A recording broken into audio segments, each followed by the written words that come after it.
you. Thanks for tapping into some Untapped Keg podcast where we explore different perspectives into sobriety and mental health so that you can take something and implement it into your own life. But we believe there's only one right path to sobriety, and that path is the way that works for you. I'm RJ Zimmerman, and today I'm very excited to have on Angela Sheridan, a fellow This Naked Mind certified coach. We went through our coaching certification together. That's how we met, and we have become friends through that.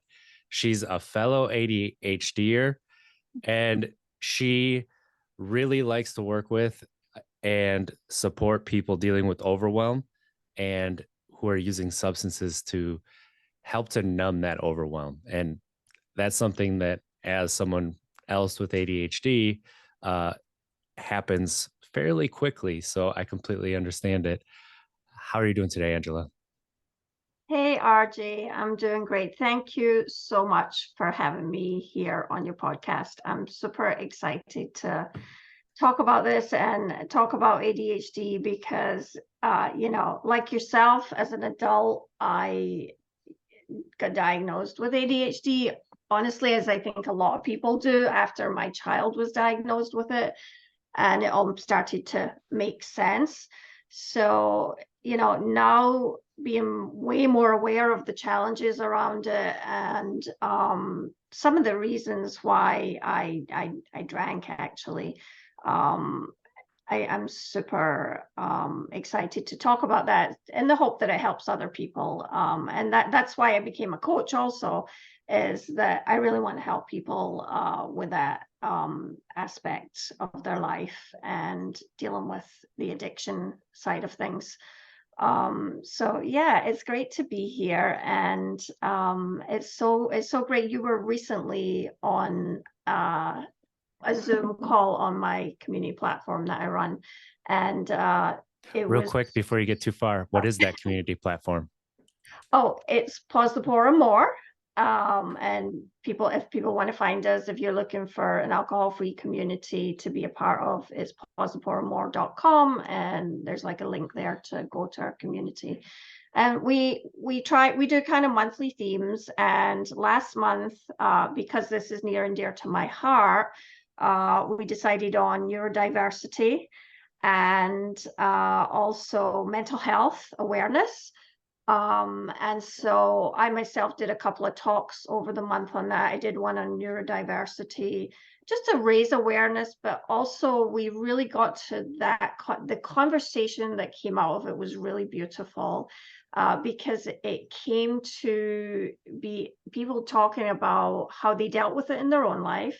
And some of our members have ADHD and other types of neurodivergence.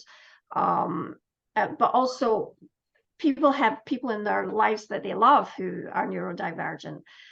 So it really resonated with them, and it really came to a conversation around empathy and understanding the people in your life, as well as yourself having self-compassion around it, And later in the month, you came and talked about your journey and your journey to become an alcohol-free, and then subsequently how you also addressed your mental health issues, and discovered also as an adult that you had ADHD, and it was so well received.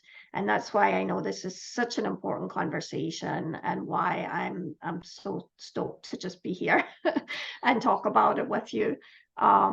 And even afterwards, we get lots of comments on your talk with us, and lots of our members. Now, I had put a lot of things also in our resource library, podcasts, yours is in there, and books and things, to support people. And you, after your talk, even though I had told people it was there, they weren't really aware of it. But after your talk, they were telling us they had gone in there, and they were so appreciative of having all of that. And even one of our members was very touched by what you said, and it really resonated with her and her own experience. She could sort of relate back to her own experience of drinking around her ADHD symptoms, that sort of numbing part of it, of Oh, yeah. shutting out all the noise that you talked Mm-hmm. about. So yeah, it was so great that you came and spoke for us, and it was so informative and so helpful to a lot of people. I appreciate that. Yeah. It was a lot of it was a lot of fun, but it was also like cathartic to me too, because it's not, I don't talk about the beginning of my journey very much because the transformative part of my journey was 6 years into being alcohol free and Yeah. starting my mental health and everything. And being diagnosed with ADHD was a massive part of that. And when what you said early on that I want to touch on real quick, or it's going to be longer than real quick, but when you got diagnosed, because you're also late diagnosed, we call it, right? And Mhm. really it just means you're an adult when you're diagnosed, and Right. how it explained so much of your life to yourself. Huge. Can, can you go into like the process, because you said it was while your son was being diagnosed, and then we talked about it before, you saw and you're like, I think I might have this too, so you decided to have Yeah. yourself tested. Yeah.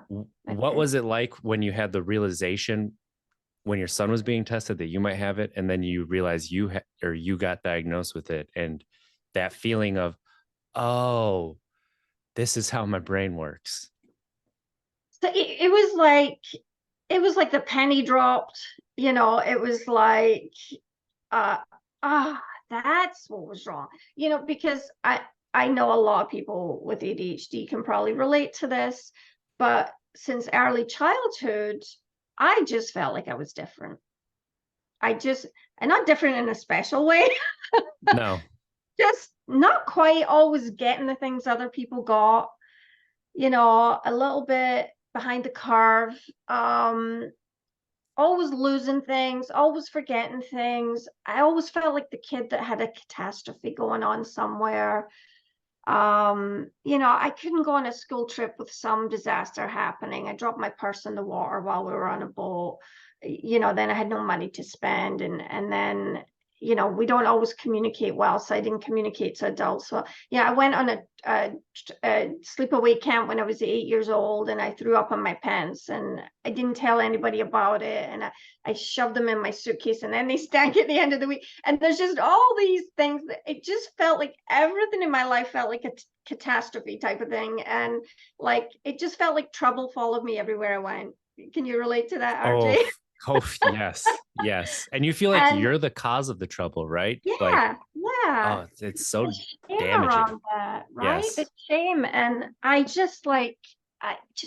had this most wonderful grandmother. If anyone taught me about self-compassion, it was her. And I feel like this woman was my soulmate. Like we were meant to be together because I had a mother who had alcohol use disorder and was zero functioning, for all of my childhood, or the majority of my childhood. So my grandmother kind of raised me, and she was so compassionate. And I would come home crying, this happened, that happened. And she was just so calming and so compassionate. And it's okay, these things happen. And I thank God for her every day because she didn't pile on shame to me where I already felt shame. I already felt like it was all my fault. And even school, how this stuff goes. I mean, I was kind of like, I knew I was a bright kid, but I couldn't express that, and I couldn't learn in the way other kids would, and I would zone out and miss whole sections of the lessons. And that was, all my report cards said, I had one that said I had to stop cultivating the dizzy blonde image, like I was doing that on purpose, and I really was not. I had no clue what they were talking about. I was like, what are you talking about? I'm not cultivating anything. I was trying my hardest. And as we all know, we try really, really hard. And we just always kind of feel like we're missing the mark, right? Um, And that's why I think this conversation is so important. I still see it with my son in school. It's not set up for people who are neurodivergent, and there's very little accommodations. I have an eye. My child is really bright. He's in like AP. He's in ninth grade. He's in an AP science class, and but only because he was diagnosed at the age of 7. He's on meds. I have worked super hard with him, got the 504 plan, then the IEP, fought with the school frequently about accommodations because they don't want to give them Right. accommodations. And there's still this idea that the kid is not doing the homework because the kid is bad. And that's not the case because I would see my kid working for hours and hours and hours on end and struggling and then being frustrated at the end of the night and still not being done. Um, but I still have to fight with him to meanwhile he passes the test, understands everything. Obviously he's an honor student, but he almost like has to work, I'm going to say 3 or 4 times harder than every other kid. Every other kid will be done with their homework in an hour and a half maybe, and he's still on it at 8 or 9 at night. So it's not that we don't work hard, we work way harder than other people Yes. sometimes to get the same results, um, or less results even. And the same when I was in nursing school, I remember I would like ace a test one day and then get like a 60 the next day. And I remember one of the girls going, "What happened?" Because like I was considered one of the top students, and then I would bomb on another day, and I'd be like, "What did happen?" And that's the other thing with ADHD is that inconsistency that you get. Some days you're great and some days you're not, Yes. right? Yeah. And I So think that like the stereotypes that you're talking about, that is still so pervasive where people hear ADHD and they're like, oh, it's a kid who can't sit still. yeah, and And that's or an all. adult that can't sit still. Like that's Right, it. Like that sounds like an excuse. And I love what you're saying where because I say it similarly, it's not an excuse. It's a reason and it's a map of understanding yourself right. so that you can stop trying to force yourself like around life and you can start to live your life around yourself. And Yeah. that's what is so powerful about having that diagnosis. And if you have it as a child and you're raised understanding this, you don't have those highs and lows like you're talking about. You don't have those moments of, why am I struggling with this? Why am I working so hard at this? And everybody else is like similar. And I was very lucky with my ADHD with how I went through school. But I did like college was where I had those really highs and lows where I would get to the midpoint of the semester, all A's. Guess what I did Mhm. the rest of the semester? I didn't go to class because I didn't need to. I'm getting A's. And so, getting B's and C's at the end, sometimes D's Right. and F's. And it's Mhm. like, I knew I should have, but the gap between knowing and doing, which is the executive dysfunction, and Right. that is something having the understanding of that can help explain things. And then you don't take the shame and put it on yourself. Right. That's And yeah, did you notice when you got diagnosed with ADHD that you were able to take that shame or the more you learned about it as well? Because that's part of it.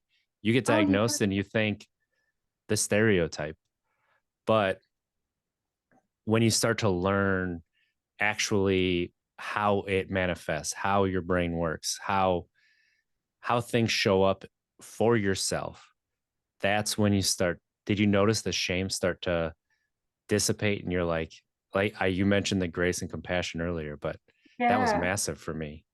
Oh, yeah, 100% because we beat ourselves up all the time, it's like, Oh, don't like, what why can't I get yes. why can't I get my to-do list done?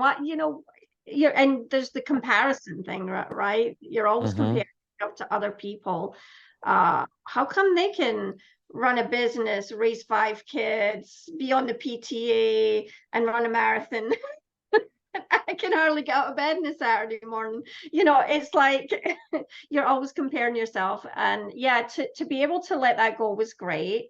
And at the end of the day, ADHD, it's 4 letters, and it's somebody somewhere just slapped a name on a bunch of traits kind of thing, Yeah. uh, personality traits. And I see it now, like there are so many positives.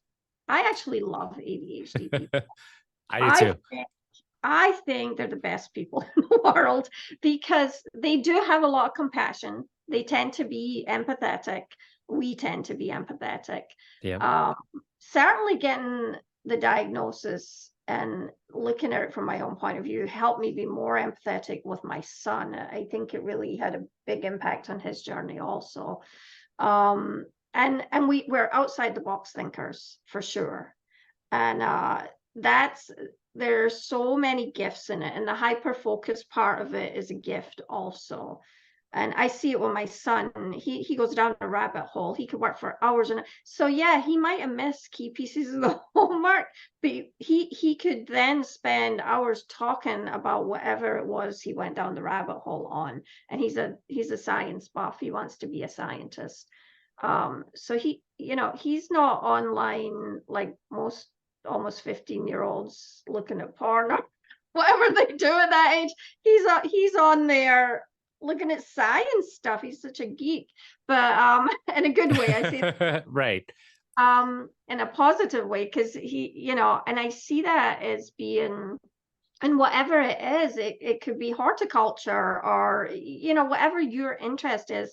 There's this capacity to go really deep on it and to see things in a way that other people sometimes don't. Yes.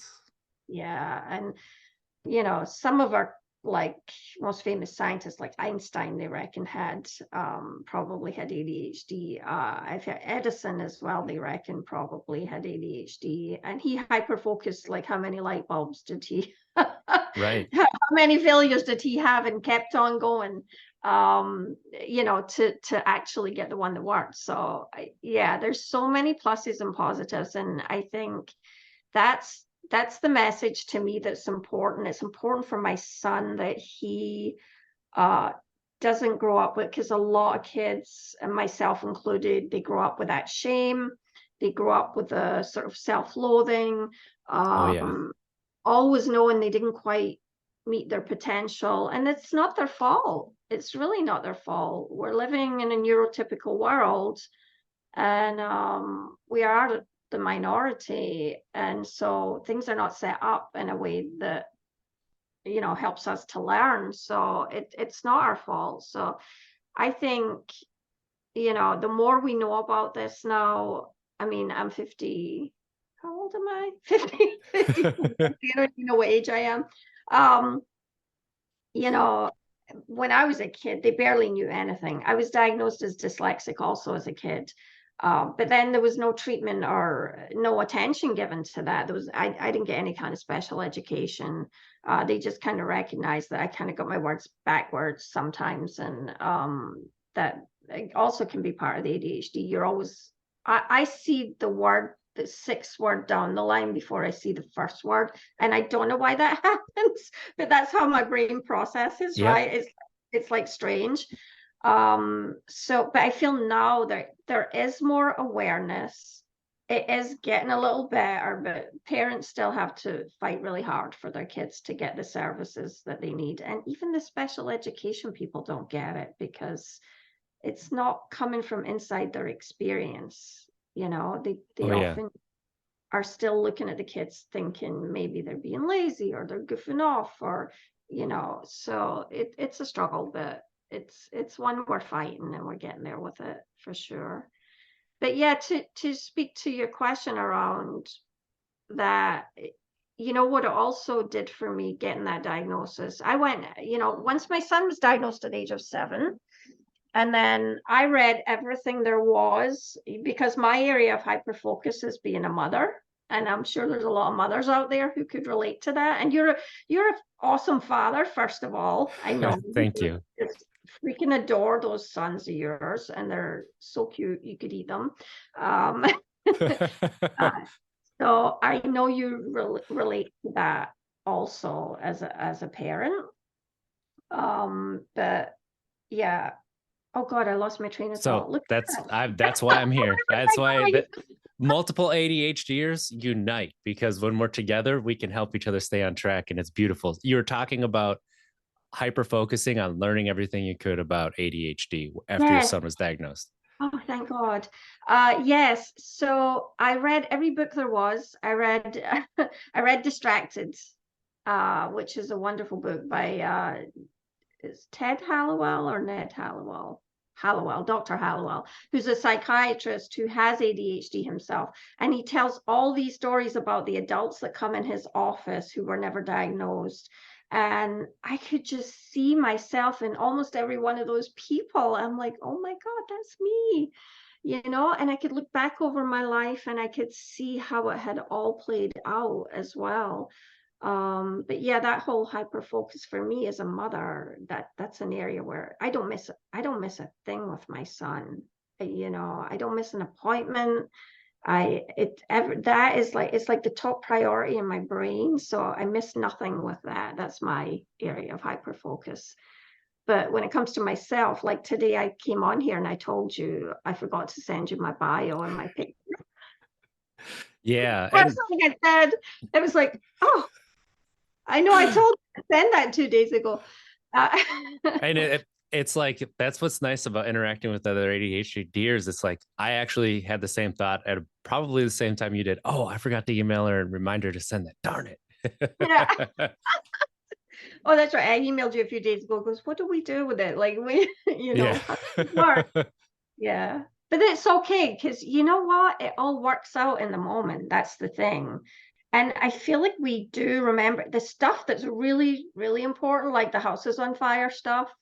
That's the stuff we don't forget. I mean, for Yes. me anyway, it's like, well, my son, I'm never going to forget a doctor appointment or a dentist appointment or an appointment with his teacher. I just don't forget that stuff. That is Yep. my area of hyper focus because it's super, super important in the scale of things. So it does, it all works out, right? It Uh, does. And what you said is such a major skill set of just about everybody who's been diagnosed with ADHD is when things get really chaotic, when it's emergency situations, like life slows down and we see step, step, step, step, step because we see the goal. And so, because we see the goal and everything is like slow, it's like mhm, this and then this and then this and then this. And that was such a key for when I was a line tech because I would go out in outages or there'd be massive storms to go through. And I mhm, would be able to just, this is what we're doing. We're going to do this, and then we're going to do this, and then we're going to do this. And I never had that panic switch that right. sometimes you could get when things really got hectic, but that's not even enough of a word to use to describe how situations can get. So yeah, I that is something like there's so many strengths with ADHD. And when you know how ADHD manifests, like you're talking about the hyper focusing and so much, it's you get to use that as a map of how you can change things around your life to make it work for you. And Yes.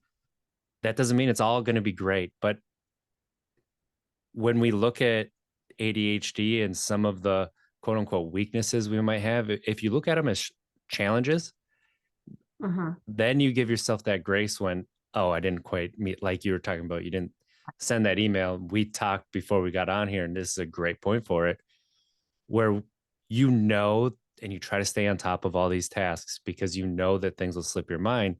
So you utilize a calendar with alerts and then alarms for this, things Yeah. that you know you have to. But even in the 30 seconds to 5 minutes that it takes, okay, I'm going to do that after I finish this, which is a part of hyper focusing, Mhm. you end up overlooking that. And sometimes it slides by. Yeah. Yeah. And it's And just, That's the low level stuff I find though. Those small things that you set reminders for, right? And I Yeah. hear what you're saying about when you work on the lines, and you're probably really in the zone when that happens, when it's a Yep. really intense situation. And the same for me. I'm a nurse, and when I feel most in my flow is, you know, when patients crashing or something bad's going on, then I'm like razor sharp in the minute, boom, boom, boom, everything gets done. And my brain is working real fast in that moment. I'm like thinking, what could be going on here? You know, this happened, this happened, this happened. You know, could it be this? Could it be this? Could it be this? What's my Yes. next move going to be?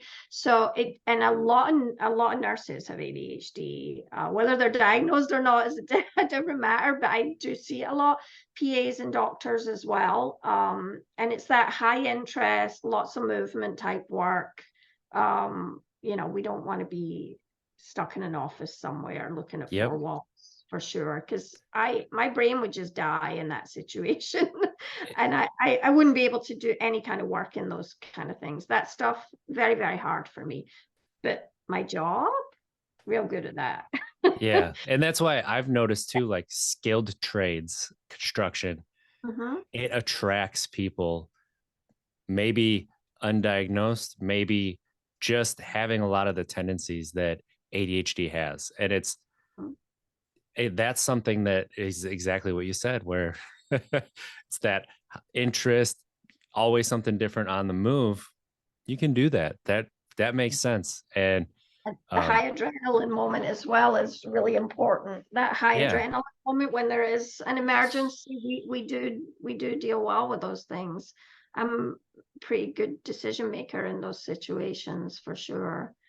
Yeah, yeah, it's I like what you said about, you just it's really looking at it from a positive place of not looking at it as deficits in a sense, but this is just how I work and it's different, and I have these strengths and I have these things that I have to have workarounds for, right? I mean, I have lots of workarounds all over the place. yeah. I mean, um I got post-it notes all over and seven yeah, notebooks within my vicinity, each for a different, each for a different subject. But it's that organized chaos that we keep. yeah, yeah. And I'm learning all the time what works as well. That's Hmm. another thing. I just learned this week. My son just started high school, and we have a wonderful ADHD doctor who has ADHD himself. And even after he kind of semi-retired from our practice, he still sees Callum privately. I pay him privately because it's totally worth it. Um, and he talked to him about the homework and what was difficult about it. And so we came up with this thing. And Callum has told me before he finds it easier if someone's sitting next to him. Oh, And body doubling. Yes, that's yeah, huge. mirroring. I had never Yeah. heard of that before. You see, I'm learning all the time. It's called mirroring. That's what he called it, or body doubling. It could be. And Yeah. the doctor said to me, if you sit next to him, so if he's working on his laptop and you sit next to him with your laptop or a notebook, or you're paying your bills or whatever, so that you'll kind of look like you're doing the same type of work, it helps them stay focused. So and I do know when I'm not home, because I work till 6 p.m. I come home, and if I feel like I look at the homework, it looks like he did nothing. Meanwhile, the kid has probably sat there for 3 hours trying to get his brain in gear. Yeah. You but then I'm like, okay, let's look at it, where you at. And then it just some I don't eat I'm like, do you want me to help you? And he says yes, and I don't even end up giving him any help. It's just like it just activates him somehow that somebody's sitting next to him. And I might give him one suggestion, and then he's like, no, I got it now, I got it, and he's Yep. off bases after that. But it's amazing how those little tricks can just change everything for Yeah. people. Absolutely. And so I learned that like University of TikTok has so many amazing content creators around ADHD. And Hmm.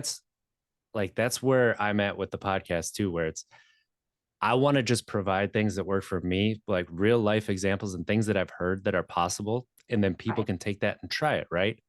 Yeah. So I heard about like the body dumpling and the mirroring. So I've started going to coffee shops and cafes in the morning for my work. And I would sit at home and I would do the same thing where I'm like, I just can't, I can't, why can't I do this? And then I go to a coffee shop and in an hour, I do 5 hours worth of work that I would do at home. Yeah. And it's Yeah. just because having that movement around, having people around, it just somehow, for some reason, keeps me somewhat focused. So now I've incorporated that for building this business and getting things done. And it has helped so much. And then another one is that I heard, and it works for me. I'm not 100% sure what it is about it, but keep your shoes on when you get home until you get like the list done that you want to get done. So if you keep your shoes on, it like tells our brain there's still something we have to do. There's still something we have to do. But if you take your shoes off, your brain is like, all right, it's relax time. Let's go relax. And Yeah. I would do that. I'd come home and take my shoes off. I'd be like, I have so much energy and focus. I'm going to get this done. 10 minutes later, I'm like, I can't do anything. I gotta, Yeah. I gotta take a break. But I keep my shoes on and all of a sudden it's like 3, 4 hours. I can keep going. The other night, I worked till 10 p.m. because I had my shoes on. Yeah. Oh, wow. Yeah. You're good. Yeah. No, I can see that. Yeah. I haven't heard that about keeping your shoes on before, but I did hear shower and dress to your shoes in the morning first thing. You Hmm. like dress all the way to your shoes. Like don't lounge around in your pajamas. Yeah. It's true. When I do that, I'm like, all right, let's get going. You know, there's stuff to do. Whereas if I sit around in my pajamas and my bare feet, yeah, I'm slow and I'm distracted and I can't focus. And I totally hear you with the coffee shop. When I was in school, I used to do all my schoolwork in the coffee shop. And I didn't understand how it worked, but I knew it worked, and that was it. That's all I needed to know. Um, yeah, it's good. All these little tips you can get now on the internet, it's fantastic. And I do like also just giving yourself grace, that Yes. you can't do what everyone else can do, and so don't even try in some senses. I have lots of things I do. I send my laundry out. um I even had someone say, oh, you're just lazy, and no, I'm That not. that gets used against us so much, and it's like Yeah, you've I'm never not seen lazy. a harder worker. You just didn't put us Exactly. in the environment that we could show you. Yeah, and it's not, it's just like, so the other thing is visual clutter is not good for my brain. Hmm. While it's hard to control it, like to keep it under control, it's not good for me. So, like, to have piles of laundry around would really do a number on my head. So, when like my husband also, he's undiagnosed ADHD and has no awareness. Well, he has a little awareness, but doesn't want to talk about it, address it, or admit it. But I came home one night and he had done some laundry, and there was laundry in every room in my house. There was there was laundry in a pile unfolded at the top of the stairs. There was half folded stuff in the living room. It was a big disaster. And I said, you're not allowed to do that anymore. You just can't do the laundry. That's it. Hmm. But I was also struggling. So I started dropping my laundry off, and it comes back folded, nice, neat, folded. And all I have to do is just put it in the little cubbies. It's wonderful, and it's totally worth the like 35 dollars I think it ends up costing me most weeks. It's worth it. It gives me peace of mind. It's a one less job I have to think about, and give myself grace around it. There was a time when I was a little bit, I also have someone who cleans my house. I'm very privileged in the sense that, but I'm privileged because I work hard. I'm a nurse. I work full time as well as being a coach and doing all of that. And those are the things that I love to do and I want to spend my focus and attention on. So why not pay someone to do the stuff that's hard for me? And Yeah, and that's that's another trait of ADHDers so, that you are talking about and is very common is we want to help and be of service to people.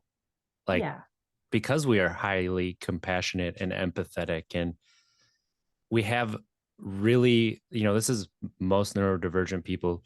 have a very high sense of justice, like very Yes. high sense. And so, because we have that, when we experience pain, our first reaction is not to cause that pain back, it's to try to make sure nobody else has to experience that pain.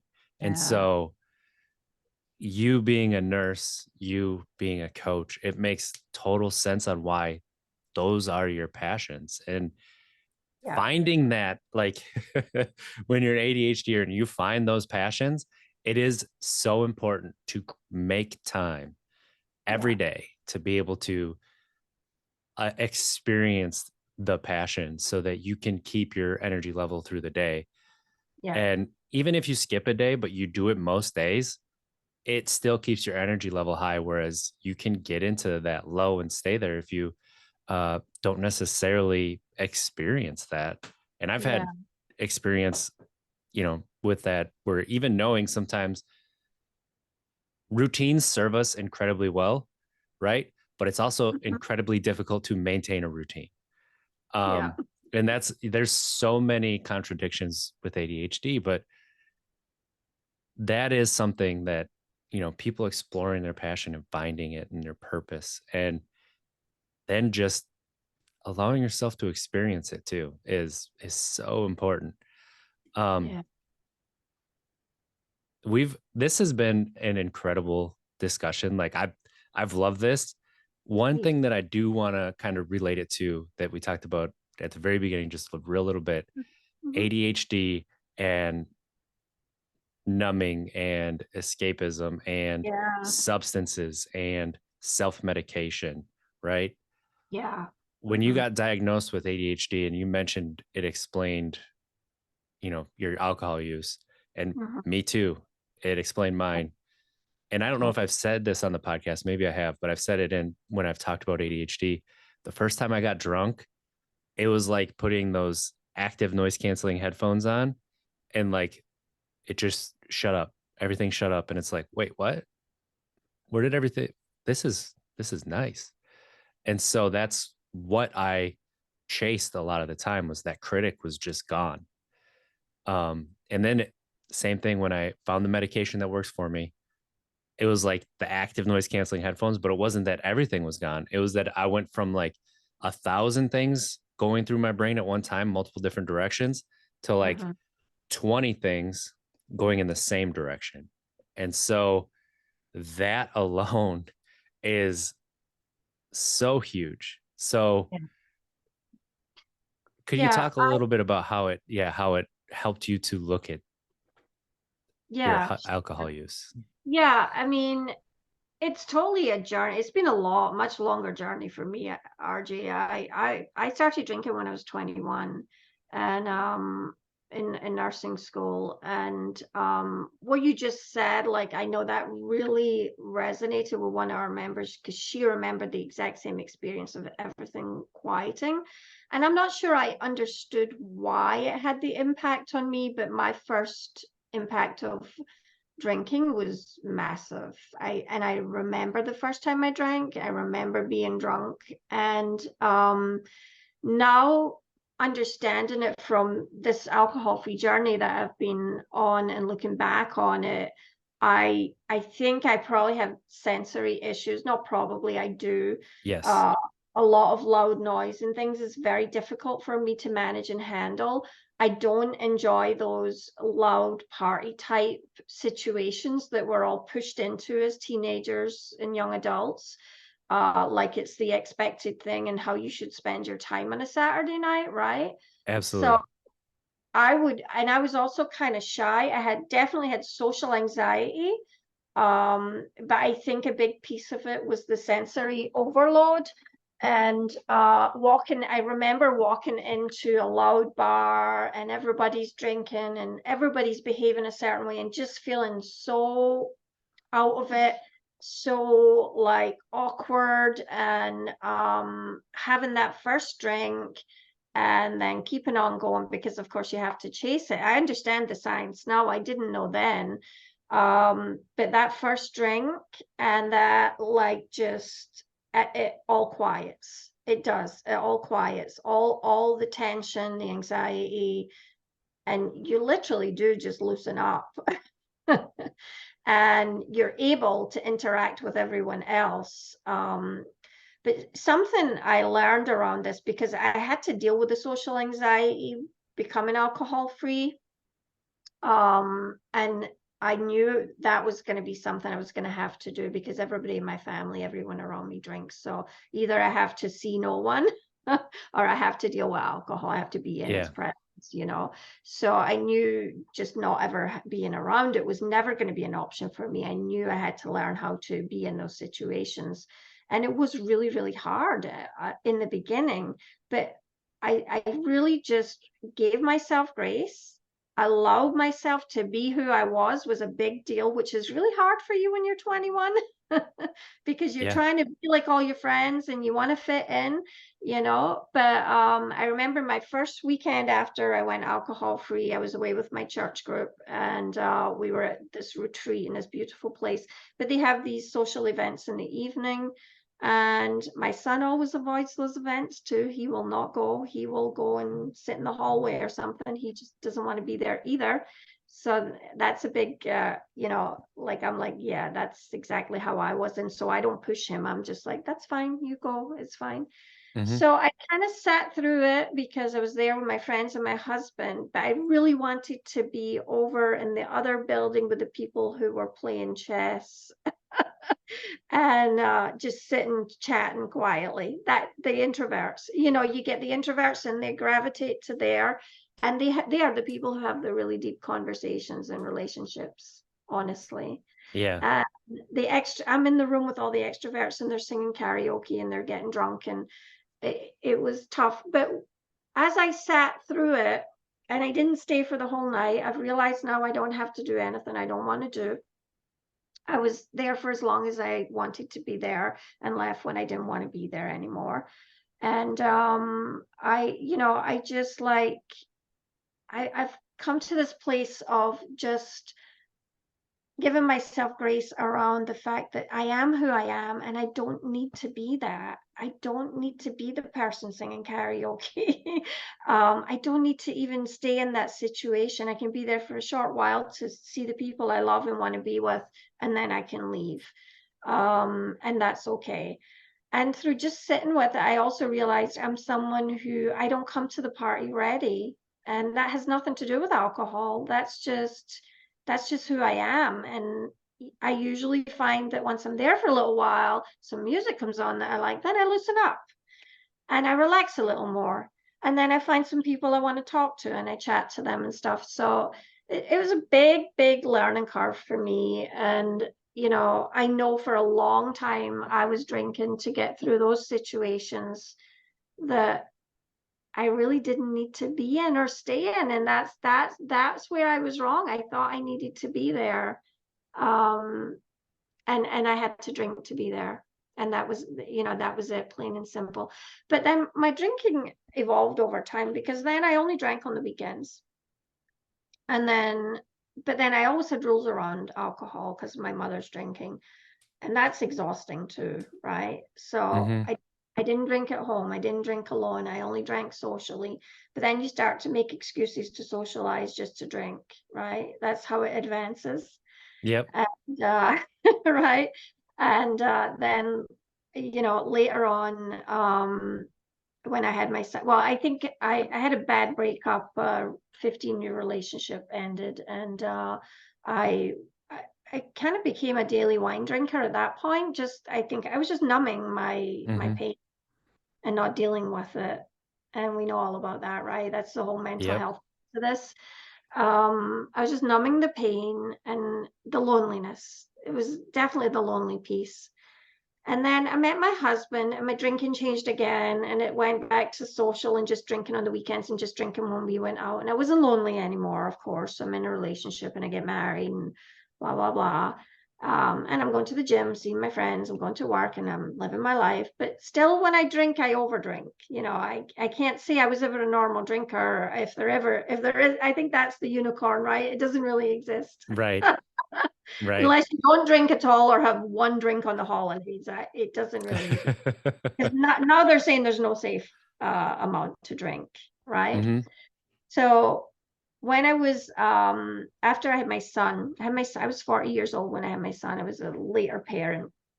Um, my life just changed, like upside down. My husband just started a business. He was not home in the evenings. I didn't have family here. I'm from Scotland. I didn't even mention that. I'm from Scotland originally. I came here when I was 35. And I got married when I was 37 to my husband, who I met here. And he was working a lot, and I was home with the baby every night, and it was just loneliness and stress, and just it was that overwhelm. And I think I would just do all the things I needed to do to care for this child. This was my prime thing in life, to care for this child and to take care of him and make sure he was safe and all of that stuff. And then once I got him to bed, I had to drink to just like switch it all off. And I say I chose to, because I had no other tools in my toolbox. I didn't know there was anything else I could do. And so I became a nightly wine drinker at that point. And that just advances. It starts with a couple of glasses and it ends Mhm. up being a bottle, and it ends up drinking till you pass out. And I just felt so terrible and so guilty about that, because here I have this little baby, and sure, I took great care of him all day, and now he's in his crib, but God forbid if anything happened to him, or he was sick and I had to take care of him, and here I am drinking, and I had so much guilt and dissonance around what I was doing. But I almost felt like I couldn't help it, and I couldn't help myself. And when he was 3 years old, I went to see my doctor, and I said, I feel terrible all the time. I feel so sick all the time and so exhausted. And I said, I know I'm drinking too much, but I was still functioning. I was still taking care of all the stuff, right? And she sent me to AA. And no offense to AA, it works for a lot of people. A lot of people, it's very precious to them. But it wasn't a fit for me. It didn't feel good. But I did stick it out because I so wanted to stop drinking for my son. That was really the bottom line. I wanted to be the best mother I could be for him. And I wasn't even thinking about all of the effects that I know that it was having on me. I was depressed, I was anxious, so many bad effects that alcohol has on you, and especially for us ADHDers. And it definitely doesn't help your brain fog Right. or tension, or your mental clarity. It's the worst thing for all of that stuff. So yeah, she sent me to AA, and I did stop drinking. I white knuckled it, and I stopped drinking. And I stopped drinking for 4 years, but I never dealt with the reasons I drank. I just stopped it. I abstained, is what I did. And I didn't learn any better coping mechanisms or tools and how to deal with the stresses and overwhelms in my life. And so just continued to be stressed and overwhelmed. Now I have this little child, and now I'm finding out he has ADHD, and that was overwhelming. And managing all of that and all of his symptoms as well. So when I'm going to say around 7, he was diagnosed, I started drinking again. And that after that 4 years, and there were other things went on in my life at that time, other challenges that I won't necessarily speak about today, but there was just other things, and I started drinking again. But I think I knew I was always going to start drinking again, because I was just waiting till my kid grew up a little bit. I think that's what was in my head, Yeah. and not really recognizing how bad it was for me. I was I was doing it for someone else and not doing it for me. So, fast forward 2021, 2020, I think it was around the end of 2020. Now my drinking's pretty bad by this time. And I'd been drinking since 2017, and when I restarted again. And of course it does advance, and you do have a tolerance, and you do need more, and you do get sicker. And I ended up, my LFTs were elevated on one of my doctor visits. I gained a lot of weight. I felt like, can I say shit? Yeah. We I can felt say like whatever shit. here. So I felt like total shit all the yeah. time. And so I got this little email in my mailbox from Mel Robbins. I'm sure you're familiar with Mel. She is a Hmm. great too. And it was just a little, like, very lighthearted. If you want to cut down alcohol this holiday time, here's some great Quitlet books for you. I never even heard of Quitlet. I had never heard of anything but AA. To me, I thought AA was the only way. Yep. And and it was for a long time. It was one pony town, right? The Yeah. alcohol thing. Um, so I got the Quitlet because I'm feeling quite desperate by this time. I'm feeling kind of hopeless. I'm in this trap kind of thing of drinking every day and not wanting to drink anymore, but not being able to stop and not being sure that I really could at that point. And it felt kind of hopeless. And then I read Holly Whitaker's book, which was awesome. And that really spoke to all the things that felt wrong about AA for me. Not saying that for anyone else, but for me, I could see through that. I was like, yeah, that's why it just didn't, that's why it didn't resonate with me as an individual, because it is very male centric actually, and it's not science based, and there is kind of a shame aspect to it, which for someone with ADHD and shame issues, piling Yes. more shame on was not a good plan for me. And so that all, like, really started to make sense for me. And then I read Annie Grace's book, and the first thing she kind of says is, it's not your fault. And she says, it is your responsibility, but it's not your fault. And that was like a weight lifted off my shoulders. I was like, right, yeah, this isn't, I would never do this to myself, right? I Yeah. would never consciously choose this for myself, choose to have gotten here. And so her message was around grace and giving yourself grace. And it was the first time I'd ever heard that, because I'd always come from this place of feeling shame around the drinking. So that message of grace was a whole other thing for me. And that's what really resonated with me. And it felt true, whereas the AA stuff didn't feel true to me. It didn't feel true that I was broken, intrinsically broken, that there was something wrong with me and that I had a disease that I would never recover from. That never felt true to me, or that it was an allergy, or all of that stuff. None of it didn't make sense intellectually, and it didn't feel true. So I was like, no, when I read Annie's stuff, I'm like, yeah, this is something that I can manage. I just need some help around it. I need better tools. Yeah. Better tactics. I needed to start examining understanding the science around it, the whole dopamine thing, that it's just human. It's human to keep doing something that gives you a dopamine hit. I started to understand how it was affecting my depression, the lack of joy that I felt, and joy is my favorite emotion, and I hadn't felt it in a long time. And so I started to understand how the alcohol and that whole high level of dopamine taking away your ability to enjoy ordinary things that you once enjoyed. Therefore, you lose your joy, you lose your Hmm. awe, you lose your wonder, you lose all of that when you're addicted to something. So I started to learn that, and over a year, I did like a year-long path, and it was the best thing I ever did. It was such deep exploratory work that I did, and the alcohol was like on the side somewhere. It was like, yeah, you're gonna stop drinking, but it's not about the drink. It's about the emotion. It's about what you feel. Um, and yeah, there's craving and there's addiction and there is a little willpower. But when you work through your mindset stuff around the alcohol, you don't have to rely on willpower for very long, you know, Yeah.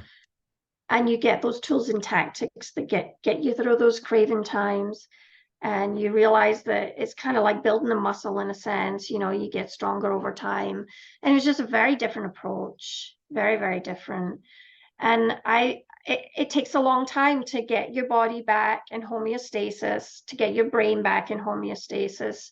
And it takes mind work, and you know this because I know you were sober for a long time, and then you started to do your mental work. So I got sober, and as I got sober, I was doing the mental. I call it, so I don't Yeah. really like that word sober, I'll be honest, because it doesn't feel sober to me. It feels joyful to me now.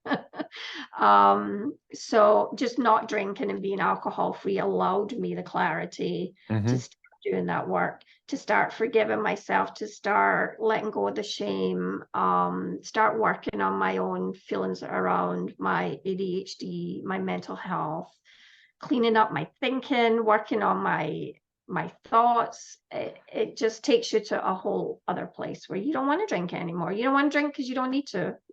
And that's the honest truth. Absolutely is. It absolutely is. And I wrote down a couple things too when you're talking, and I'm glad you brought up the sensory sensitivity because I've noticed that especially this year.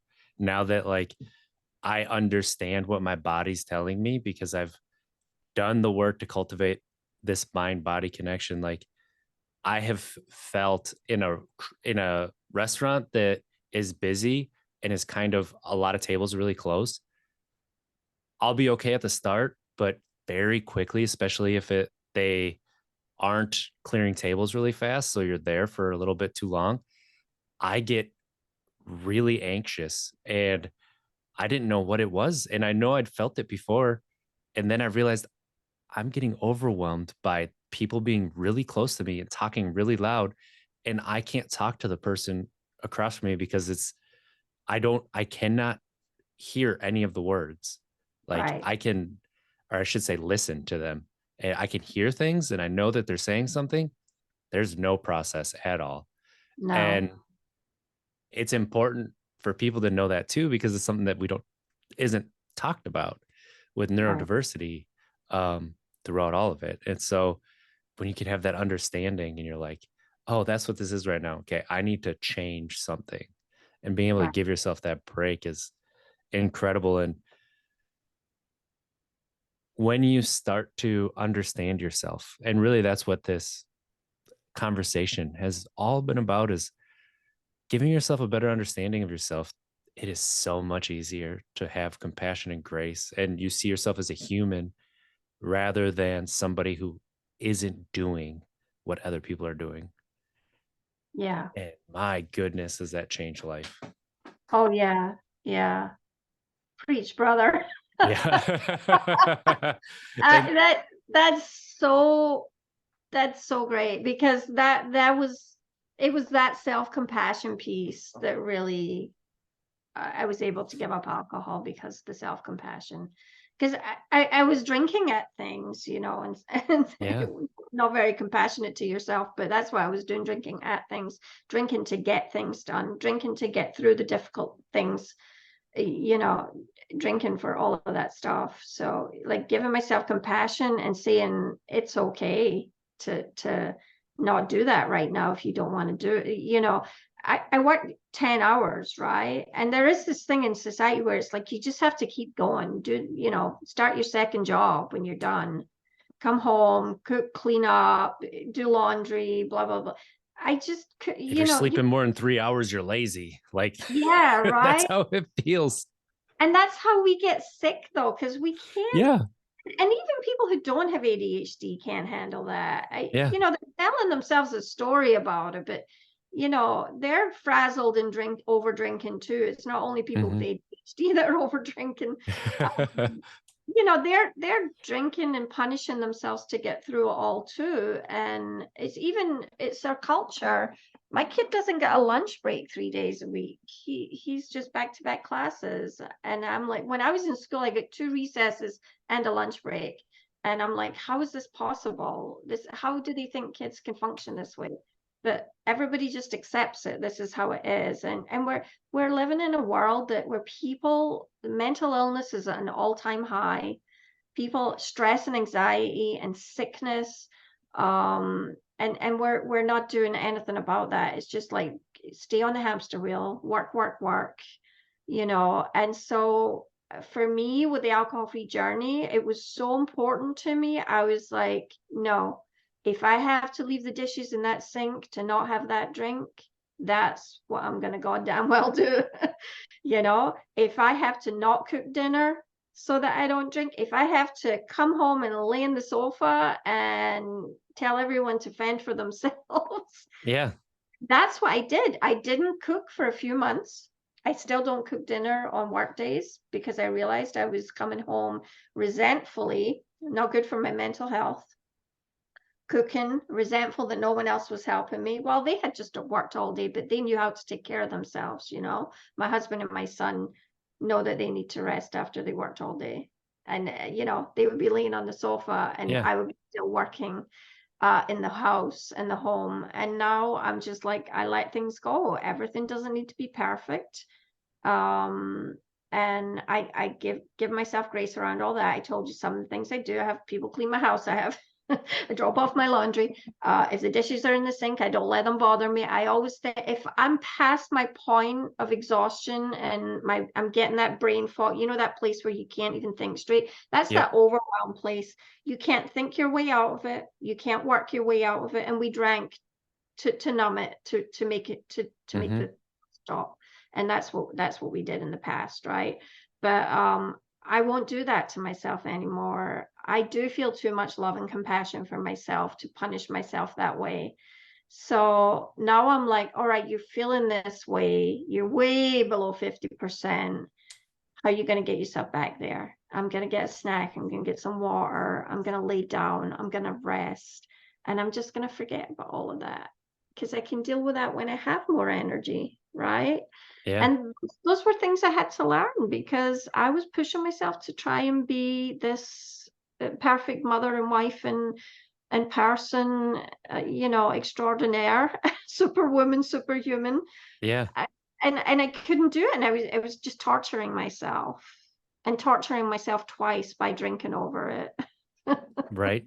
And that's, yeah. So, yeah. That's so important. I think that's a Mm, great message to wrap this one up on is, giving that to yourself so that you're not shaming yourself and right. finding it, finding that compassion, finding that grace, and just admitting that you don't have to do it all. Yeah, It's so important. yeah. The Angela, mind is if not on people, fire. right? Yeah, exactly. If people want to follow you, if they want to catch up with you, what are some good ways for people to do that? So my website is mindshift.org. So it's mind hyphen shift.org. And you can find me on Facebook as well. I'm in there under Angela Ann Coaching. I'm also on Instagram if you want to follow me on Instagram. Again, I think it's Angela Ann Coaching on Instagram. You can find me in there. And I do have like little videos and tips that I know you also do, RJ. I watch yours incessantly. I love them. Um, yeah, we can't get enough of that positive stuff, right? So, you know, I have some stuff on there people can watch. And I also have a community group that I run with two partners, Lenny and Jamie, as you know. And we're on pausethepourandmore.com. We're on Mighty Networks, and we run a really nice community in there where we have weekly connection calls, because we know connection is the antidote for addiction, Mm, right? yes, it is. Yes, it Yeah. is. And we do lots of fun stuff in there too. So, yeah, few places you can find me.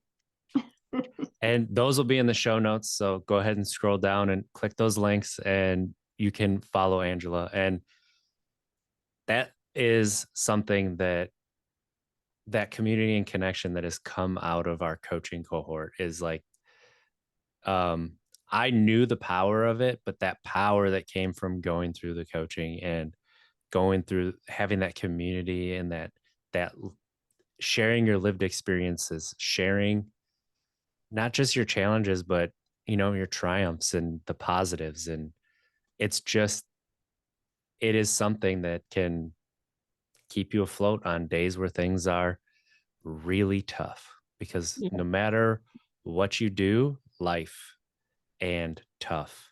And sometimes it just is. So having those healthy outlets is so important. And this conversation is going to help people because normalizing all of this, talking about it, just having the information that, oh, that might be me. Maybe I should give myself grace around that and try this thing. You don't have to go out and get diagnosed to take some of this and try it in your life. And that is what I want people to know too. You don't have to get diagnosed. You don't have to be on medication for this knowledge to help you out. Yeah. You don't have to identify as an alcoholic or sober or any of that for any of this information to be a benefit to your life and feel that joy and that awe and that wonder that you talked about. And that's powerful. And that's really powerful. And I really appreciate you joining me here today, Angela. This was a great conversation. So, Thanks for having me. this again, this is Untapped Keg. Go ahead and go to untappedkeg.com if you'd like to be a guest on the podcast. There's a form that you can fill out there now, and let's connect and have a conversation. And if you're looking for some coaching around self-discovery, trying to find a beginning to the path to start you on the journey of being able to answer the question, who am I? Go to untappedkeg.com and you'll find a link there and set up a conversation, because in an hour, you never know, you'll get something that you'll be able to take and put in your life and you'll be able to see a benefit.